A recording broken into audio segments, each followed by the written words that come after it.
Moi, je vous dis, vous ne pouvez pas gagner un combat en prenant autant de coups, surtout au premier rang.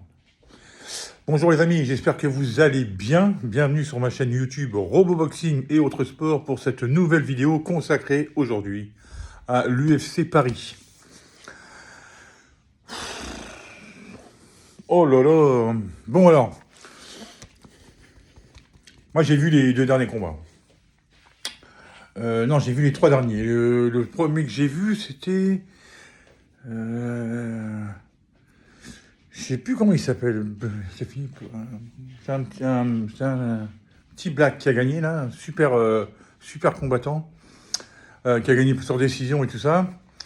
Et qui promet beaucoup, mais comme je ne me rappelle pas de son nom. En tout cas, c'était disputé. Enfin, j'ai vu la fin du combat. J'ai pas vu tout le combat. Mais j'ai vu la moitié du deuxième et le dernier round, et c'était vraiment pas mal. Vraiment pas mal. Il promet. Il promet. Il va falloir que j'aille regarder dans les archives et que je me rappelle de son prénom, parce que celui-là, il promet. Non, les deux que j'ai vus vraiment, c'est Imavov, évidemment, et Benoît Saint-Denis. Benoît Saint-Denis, on y reviendra après, mais alors... Oh là là. Enfin bon, bref. Imavov. Alors, j'avais vu seulement des extraits de ces combats. Parce que je sais plus, la première fois que je l'ai vu, je crois que c'était dans les backstage avec Baki avant son combat contre Doumbé. Et j'en avais entendu parler par des potes et tout. Bon, la sœur en parlait aussi. Je dis, bon, bah, tiens, bon, on va voir ce que ça donne. Et j'ai vu, je dis, ouais, ok, ça dégomme pas mal. Bon, on va voir. Là, il rencontrait un top 8 quand même, hein, Allen, un américain. Donc lui, top 4. Donc, je me dis, si jamais ça passe à ce combat-là, il va monter top 3. Donc, je pense que le title shot, il est pas loin. La chance mondiale est pas loin. Hein. Bon, le combat se commence. Bon, moi, l'américain, je le connaissais pas du tout, donc j'avais jamais vu combattre. Je savais pas quelles étaient ses forces et tout. Bon, paf, ça se passe au sol. Alors, j'ai horreur de ça. Non, bon. Ah, moi, je suis plutôt du genre Adesanya, Sean O'Malley, Conor McGregor. J'aime le striking, moi. Cédric Doumbé. Alors, quand ça se passe au sol, d'accord, mais quand ça se passe au sol, 4 minutes sur 5, puis surtout qu'à un moment donné, il se passait rien, et apparemment, l'arbitre, à un moment donné, si il se passe rien, il est fait remettre debout. Bah, à un moment donné, bon, heureusement qu'il y a eu quelques coups de donnés, mais bon, dans le premier round, on va dire, on s'est fait chier. Mais comme c'est l'Américain, qui était plus, comment on appelle ça, entreprenant, il a pris le premier round.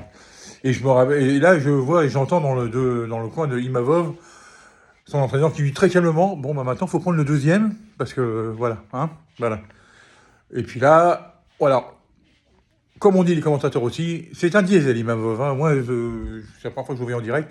Et là, je voyais que, bon, alors, l'Américain, il encaisse, hein, parce qu'un autre, je pense qu'il l'aurait mis KO. Et gauche, et droite qui passe, et percute, et machin, crochet, oh, je vois, et puis... Non seulement j'ai été impressionné par la résistance de l'Américain, mais en plus, il remisait. Mais moi, je disais, mais attention, là, tu prends trop de coups. Bon, mais ça va, maîtriser le deuxième round, arriver dans le troisième, pareil. Mais attention, l'Américain a été dangereux jusqu'au bout. Hein. C'est là qu'on se dit, 3 rounds, c'est vite. Hein. Si c'est 5, t'as le temps de te remettre. Tu perds le premier, même si tu perds le deuxième. Bon, le troisième, attention. Hein, mais voilà, un peu comme le combat Ngannou contre Gane. Bon, c'est en 5 rounds. Hein, si ça avait été en 3 et que Gane prend les premiers, voilà, c'est compliqué. Hein, t'es obligé de mettre un KO dans le troisième. Alors que là, t'as le temps de revenir et tout ça. Donc, c'était bien, mérité. Et je pense que maintenant, un combat pour la ceinture, je pense qu'il le mérite amplement. Puis en plus, il a amplement le niveau. Mais alors, attention, les amis, il est dans une catégorie, le pauvre. Chimaev, bon, il est devant Chimaev au classement, mais quand même. Mais devant, vous avez juste, rien que là, Strickland, alors, Duplessis, Strickland, Adesanya, et il y en a un autre devant lui, je crois, juste devant lui, je sais plus qui c'est. Mais voilà, imaginez un peu.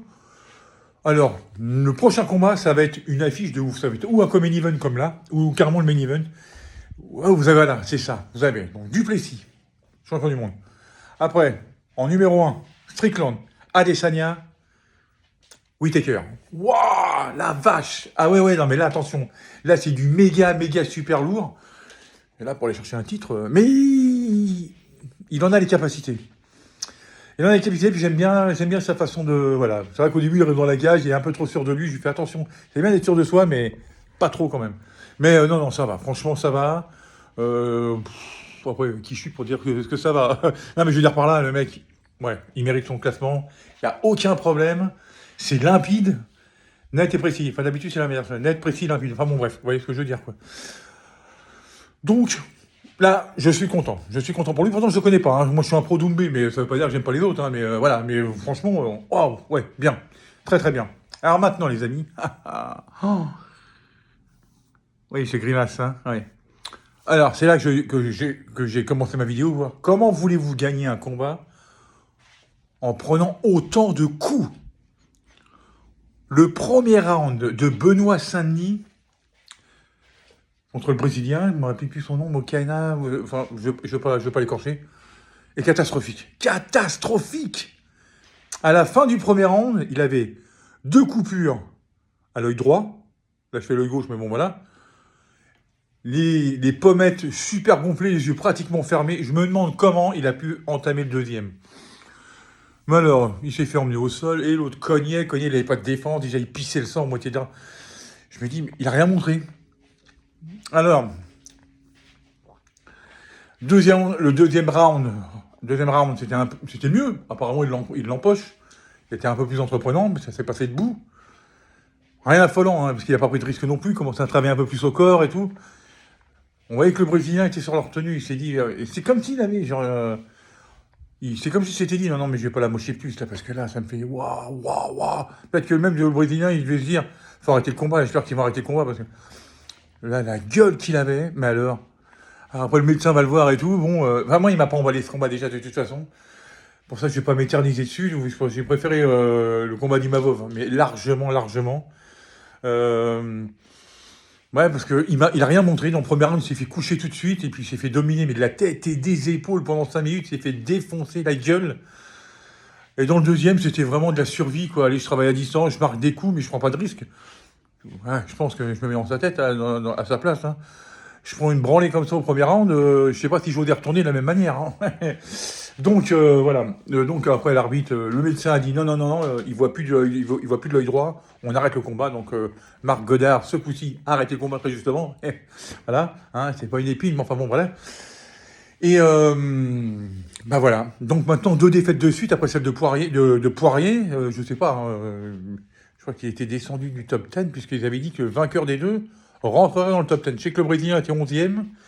Je sais pas combien était Benoît Saint-Denis, mais enfin bon, voilà. Donc, ah bah oui, parce qu'il non, il était pas dans le top 10, puisque quand il a rencontré Dustin Poirier, il était numéro 12. Donc il a dû redescendre, et puis moi, il va redescendre. Est-ce qu'il va même pas sortir du top 20? Je sais pas du tout.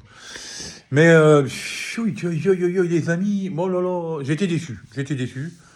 Parce que bon, quand tu vois le mec à la fin du combat, ou alors quand il est avec le drapeau, puis il fait sa tête de chambé et tout, là, je sors des forces spéciales. Ah, mais attends, les forces spéciales, t'es dans la cage, là, mon gars, hein. Mais ouais, non, et puis il montre ça dans la cage. Est-ce que c'est pas le fait d'avoir changé d'entraîneur, peut-être une adaptation et tout, parce que là, bah là, on n'a rien vu du tout. On l'a juste faire démonter la tête. Voilà, voilà, c'est tout ce que j'avais à dire sur cette UFC Paris, mais bien, il y en a un autre l'année prochaine, donc faut en profiter. J'essaierai d'y aller l'année prochaine.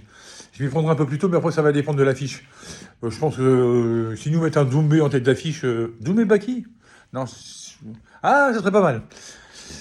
Qu'est-ce que je veux dire? Bon, sinon la semaine prochaine, il y a un Pereira au Roundé Junior, ou je sais plus quoi, enfin, je sais plus comment il s'appelle le mec, mais bon, un dangereux striker, mais ça va être bien, mais je pense que Pereira va lui, comme tous les autres, il va lui mettre la leçon. Il y a ça, et puis surtout, en retournant en boxe anglaise, là, un petit mot pour la boxe anglaise. Moi, j'attends, je crois que c'est le week-end d'après, Bivol contre Beterbiev. Alors là, ça va être le régal.